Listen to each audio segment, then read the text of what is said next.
Hey guys, my name is Parth Gaurav and today I am going to share a simple yet powerful tip regarding Webflow container so that your website looks good across all the breakpoints. So this tip is regarding Webflow default container. The default container that Webflow provides has a maximum width of 940 pixels, which is really small, and it cramps up the space that we have content on across the website.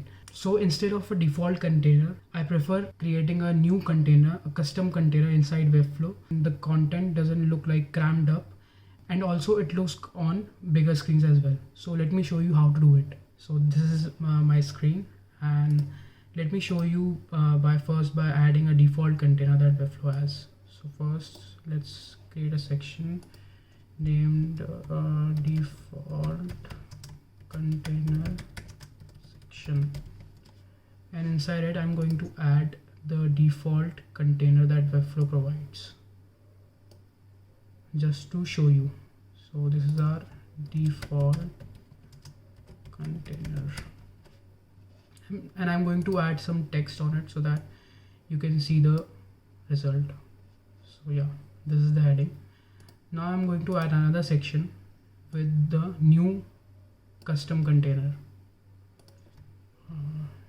You can name it custom container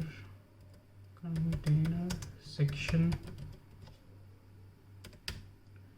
and inside it I'm going to add a div block, and I'm going to name this div block as my container and set its maximum width to 1100 pixels,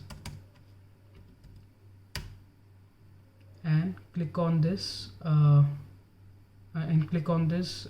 square button which centers the whole element, and I'm going to copy this heading so that you can see the changes.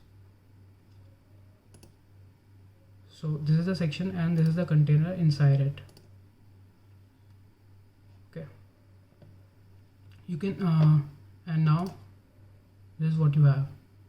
See, this is the default container and this is our custom container. So you can see that we have this much of extra space across website, and the website will look good on bigger screens as well. And you can be creative with this. It's just that I use 1100 pixels as my maximum width for the container, and if when I design for bigger breakpoints like 1280 pixels or 1480 pixels, suppose I design for 1440 pixels, then I change the container width maximum width to 1300 pixels. So this is how you can create a custom container inside Webflow. Let me know your thoughts in the comments, and if you found this video useful, please give it a thumbs up and subscribe to my channel, and I'll see you on the next one.